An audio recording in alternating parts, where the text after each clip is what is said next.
আসসালামু আলাইকুম। সংবাদে আপনাদের সবাইকে স্বাগত জানাচ্ছি। আমি ফিরোজ তোহা। শুরুতেই সংবাদ শিরোনাম। বাংলাদেশের সর্বশেষ গুরুত্বপূর্ণ আপডেট সংবাদে আপনাকে স্বাগত। শুরুতেই সংবাদ শিরোনাম, পরে বিস্তারিত। প্রথমেই জানাবো, শেখ হাসিনা যে কোনো সময় দেশে ঢুকতে পারেন, চ্যানেল 24 এর নামে ফটোকার্ডটি গুজব। সম্প্রতি সামাজিক যোগাযোগ মাধ্যমে একটি ফটোকার্ড ছড়িয়ে পড়েছে, যেখানে দাবি করা হয়েছে যে কোনো সময় দেশে ঢুকতে পারে হাসিনা, তাই দেশ ত্যাগ করতে যাচ্ছেন ডক্টর মোহাম্মদ ইউনূস। ফটোকার্ডটিতে চ্যানেল 24 এর লোগো ও গ্রাফিক্স ডিজাইন ব্যবহার করা হলেও এটি প্রকৃতপক্ষে চ্যানেল 24 এর তৈরি নয়। আলোচিত ফটোকার্ডটি ডিজিটালভাবে সম্পাদিত, অর্থাৎ ভুয়া। চ্যানেল 24 কর্তৃপক্ষ কোনোভাবেই মূল এই ফটোকার্ডের সঙ্গে জড়িত নয়। একটি বিরোধী চক্র এই ষড়যন্ত্র করছে বলে জানিয়েছে চ্যানেল 24। জানাবো, ইসরায়েলি হামলায় গোপন তথ্য ফাঁস, সিআইএ বিশ্লেষকের 37 মাসের জেল। ইরানের উপর ইসরায়েলের সম্ভাব্য পাল্টা সামরিক হামলা বিষয়ক মার্কিন টপ সিক্রেট নথি ফাঁস করায় যুক্তরাষ্ট্রের সাবেক সিআইএ বিশ্লেষক আসিফ রহমানকে 37 মাসের কারাদণ্ড দিয়েছে আদালত। আজ এক বিবৃতিতেই তথ্য জানিয়েছে মার্কিন বিচার বিভাগ। এরপর জানাবো, অল্পের জন্য ক্ষমতাচ্যুত হওয়ার হাত থেকে বেঁচে গেলেন নেতানিয়াহু। এবার অল্পের জন্য ক্ষমতাচ্যুত হওয়ার হাত থেকে বেঁচে গেছেন ইসরায়েলের কট্টরপন্থী ইহুদিবাদী প্রধানমন্ত্রী বেঞ্জামিন নেতানিয়াহু। গাজায় সামরিক অভিযানের লক্ষ্য পূরণে ব্যর্থতা এবং সেখানে আটক জিম্মিদের সবাই এখনও মুক্তি না পায় গত বেশ কিছুদিন ধরে ব্যাপক সমালোচনার মুখে পড়েছিল দেশটির বর্তমান সরকার। গত কয়েক মাসে সরকারের বিরুদ্ধে একের পর এক বিক্ষোভ সমাবেশ করছে নাগরিকরা। এদিকে ভারতের সঙ্গে সর্বাত্মক যুদ্ধের ঝুঁকি রয়েছে সর্বোচ্চ পর্যায়ে, বললেন বিলাল। ভারতের সঙ্গে আবারও যে কোনো মুহূর্তে সর্বাত্মক যুদ্ধের ঝুঁকি বেঁধে গেছে বলে সতর্ক করেছে পাকিস্তানের সাবেক পররাষ্ট্রমন্ত্রী বিলাল ভুট্টো জারদারি। তিনি বলেছেন, ভারতের সাম্প্রতিক পদক্ষেপগুলো এই অঞ্চলে সশস্ত্র সংঘাতের সীমা বিপজ্জনকভাবে আক্রমণ করেছে। জানাবো, চতুর্থ শ্রেণীতে মেরেছিল সহপাঠী, 50 বছর পর বদলা নিলেন এবং গ্রেপ্তার হলেন। চতুর্থ শ্রেণীতে পড়ার সময় সহপাঠীর হাতে মার খেয়েছিলেন এক স্কুল ছাত্র। সেই ঘটনার 50 বছর পেরিয়ে গেছে। এর মাঝে কেটেছে বহু সময়, বদলে গেছে জীবন, কিন্তু শৈশবের সেই অপমান ভুলতে পারেননি তিনি। অবশেষে সুযোগ পেয়ে ঠিকই নিলেন প্রতিশোধ, তাও রিইউনিয়ন এর অনুষ্ঠানে। আর সেই প্রতিশোধ গড়ালো থানায়, শেষমেশ হলো গ্রেপ্তার। খবর ভারতের আনন্দবাজারের। ভারতে এমনই এক অদ্ভুত ঘটনা ঘটেছে। চতুর্থ শ্রেণীতে পড়াশোনাকালীন মারামারি করেছিলেন দুই বন্ধু। 50 বছর পর সেই মারের প্রতিশোধ নিয়েছেন। প্রিয় দর্শক, এতক্ষণ শুনছিলেন সংবাদ শিরোনাম, এবারে বিস্তারিত। তবে তার আগে বন্ধুরা, অনুরোধ থাকবে এই সংবাদটিতে একটি লাইক দিন। এই চ্যানেলে আপনি নতুন হয়ে থাকলে আমাদের সংবাদটি দেখতে দেখতে চ্যানেলটি সাবস্ক্রাইব করে রাখুন। কমেন্ট করে বন্ধুরা আপনার মূল্যবান মতামত জানিয়ে দিন। আপনি বিশ্বের কোন দেশ থেকে বা বাংলাদেশের কোন স্থান থেকে আমাদের সংবাদটি দেখছেন এবং শুনছেন। এবারে বিস্তারিত। আর বন্ধুরা, সংবাদটি আপনার সোশ্যাল মিডিয়া ফেসবুকে শেয়ার করে বন্ধুদেরও দেখার সুযোগ করে দিন। শেখ হাসিনা যে কোনো সময় দেশে ঢুকতে পারেন, চ্যানেল 24 এর নামে ফটোকার্ডটি গুজব। সম্প্রতি সামাজিক যোগাযোগ মাধ্যমে একটি ফটোকার্ড ছড়িয়ে পড়েছে, যেখানে দাবি করা হয়েছে যে কোনো সময় দেশে ঢুকতে পারে হাসিনা, তাই দেশ ত্যাগ করতে যাচ্ছেন ডক্টর মোহাম্মদ ইউনূস। ফটোকার্ডটিতে চ্যানেল 24 এর লোগো ও গ্রাফিক্স ডিজাইন ব্যবহার করা হলেও এটি প্রকৃতপক্ষে চ্যানেল 24 এর তৈরি নয়। আলোচিত ফটোকার্ডটি ডিজিটালভাবে সম্পাদিত, অর্থাৎ ভুয়া। চ্যানেল 24 কর্তৃপক্ষ কোনোভাবেই মূল এই ফটোকার্ডের সঙ্গে জড়িত নয়। একটি বিরোধী চক্র এই ষড়যন্ত্র করছে বলে জানিয়েছে চ্যানেল 24।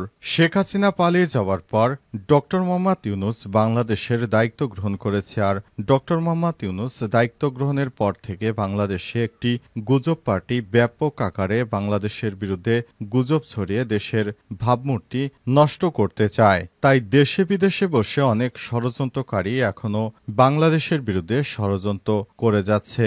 এ অবস্থায় অন্তর্বর্তীকালীন সরকারকে চাপে ফেলতে অনেক ফন্দি ফিকির আটছে পলাতক স্বৈরাচারীরা। তারা দখলদার বাহিনী এখন বিশ্বের বিভিন্ন দেশে পালিয়ে থেকে দেশের বিরুদ্ধে নানা উস্কানিমূলক ষড়যন্ত্র করছে তাদেরকে কোনোভাবেই ছাড় দেওয়া হবে না বলে হুঁশিয়ারি দেওয়া হয়েছে। অন্তর্বর্তীকালীন সরকারকে বেকায়দায় ফেলার জন্য এখনও ষড়যন্ত্র করে যাচ্ছে অনেকেই, তাই এসব ষড়যন্ত্রর দাঁত ভাঙা জবাব দিতে অন্তর্বর্তীকালীন সরকার ব্যাপক প্রস্তুতি গ্রহণ করছেন।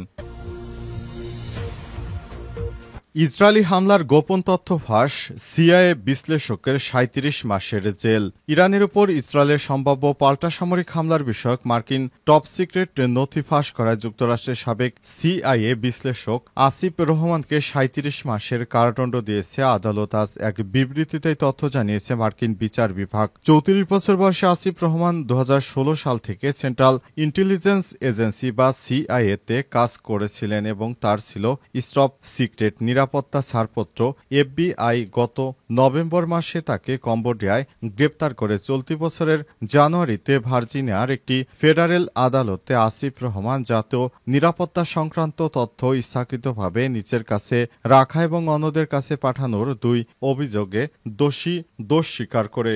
এসব অপরাধে তার সর্বোচ্চ ২০ বছরের জেল হতে পারে। মূলত হামাস ও হিজবুল্লাহর নেতাদের হত্যার জবাবে ইরান গত ১ অক্টোবর ইসরায়েলে প্রায় ২০০টি ক্ষেপণাস্ত্র ছড়িয়ে পরই অক্টোবরের শেষ দিকে ইসরায়েলও ইরানে পাল্টা সামরিক হামলা চালায়। আদালতের নথি অনুসারে ১৭ অক্টোবর আসিফ ২টি টপ সিক্রেট নথি প্রিন্ট করে। নথিগুলো ছিল যুক্তরাষ্ট্রের একটি মিত্র দেশের এবং তাতে ছিল সেই মিত্র দেশটির শত্রুদের বিরুদ্ধে সামরিক কার্যক্রমের পরিকল্পনা। সেই বিষয়গুলো ফাঁস হওয়ার পরই এবার তাকে এই জেল দিয়েছে যুক্তরাষ্ট্র। অল্পের জন্য ক্ষমতাচ্যুত হওয়া থেকে বাঁচলেন নেতানিয়াহু। অল্পের জন্য ক্ষমতাচ্যুত হওয়ার হাত থেকে বেঁচে গেলেন ইসরায়েলের প্রধানমন্ত্রী বেঞ্জামিন নেতানিয়াহু। গাজায় সামরিক অভিযানের লক্ষ্য পূরণে ব্যর্থতা এবং সেখানে আটক জিম্মিদের সবাই এখনও মুক্ত না হওয়ায় গত বেশ কিছুদিন ধরে ব্যাপক সমালোচনার মুখে পড়েছিল দেশটির বর্তমান সরকার। গত কয়েক মাসে সরকারের বিরুদ্ধে একের পর এক বিক্ষোভ সমাবেশ করছে নাগরিকরা।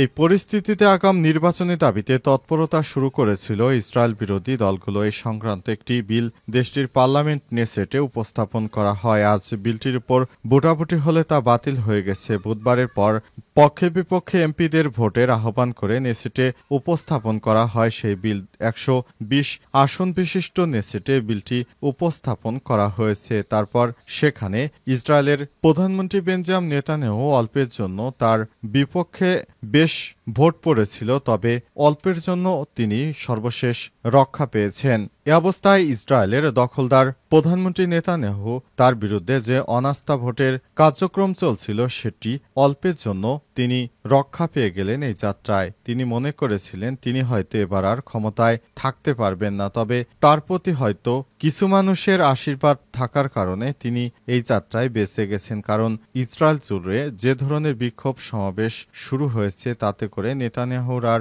বাঁচার কোনো লক্ষণ ছিল না, কিন্তু এইবারের মতো যাত্রায় বেঁচে গেছে। নতুন করে আগামী ৬ মাসের ভিতরে আর নেতানিয়াহুর বিরুদ্ধে কেউ অনাস্থা ভোট বা প্রস্তাব উপস্থাপন করতে পারবে না। এটি নেতানিয়াহুর জন্য একটি ব্যাপক সুযোগ সৃষ্টি করেছে যে অন্তত আগামী ৬ মাস তিনি নিরাপদে স্বাচ্ছন্দ্যে থাকবেন এবং দখলদার ইসরায়েলের এই প্রধানমন্ত্রী বেঞ্জামিন নেতানিয়াহু নিরীহ ফিলিস্তিনিদের উপর তার সেই হামলা অব্যাহত রাখার সুযোগ পাচ্ছেন। ভারতের সঙ্গে সর্বাত্মক যুদ্ধের ঝুঁকি সর্বোচ্চ পর্যায়ে বললেন বিলাল ভুট্টো। ভারতের সঙ্গে এর আগে যে সম্পর্ক হয়েছিল পাকিস্তানের তাতে ফাটল ধরেছে। তারপর যুদ্ধ পরিস্থিতির পর আবার নতুন করে আবারও যুদ্ধ পরিস্থিতি সৃষ্টি হয়েছে দুই দেশের মধ্যে। নতুন করে ভারত ও পাকিস্তানের মধ্যে সর্বাত্মক যুদ্ধ লেগে যেতে পারে এমনটাই মন্তব্য করেছেন পাকিস্তানের সাবেক পররাষ্ট্রমন্ত্রী বিলাল ভুট্টো জারদারি। তিনি বলেছেন ভারতের সাম্প্রতিক পদক্ষেপগুলো এই অঞ্চলে সশস্ত্র সংঘাতের সীমা বিপজ্জনকভাবে লঙ্ঘন করেছে। ভারতের সরকার হিন্দুত্ববাদীরা তারা কোনোভাবেই মুসলিমদেরকে ছাড় দিতে চায় না, তাই নতুন করে সেখানে আবারও সংঘর্ষ ছড়িয়ে যেতে পারে এমন আশঙ্কা করেছেন বিলাল ভুট্টো। তিনি বলেছেন এবার যদি ভারত আবারও পাকিস্তানে হামলা চালানোর মতো কোনো ধরনের বেয়াদবি করে তাহলে কোনোভাবেই পাকিস্তান হিন্দুত্ববাদীদেরকে ছাড় দেবে না। সরাসরি এবার ভারত ভারতকে ভেঙে টুকরো টুকরো করে দেবে পাকিস্তানের সেনা সদস্যরা। ভারত এর আগে বহুবার তাদেরকে সতর্ক করা হয়েছে, তারপরও তারা পাকিস্তানের বিরুদ্ধে বিভিন্ন উস্কানিমূলক কথাবার্তা বলছে। এটি পাকিস্তান কোনোভাবেই মেনে নেবে না। পাকিস্তানের সিন্ধু নদীর পানি আটকে রাখার পাশাপাশি ভারত যে অপকর্ম করেছে সেগুলোর এখন সময় এসেছে চূড়ান্ত জবাব দেওয়ার। এ কারণে পাকিস্তানের সেনাবাহিনীরাও প্রস্তুতি গ্রহণ করছে বলে জানিয়েছেন বিলাল ভুট্টো। তিনি বলেছেন, ভারতকে আর ছাড় দেয়া যাবে না।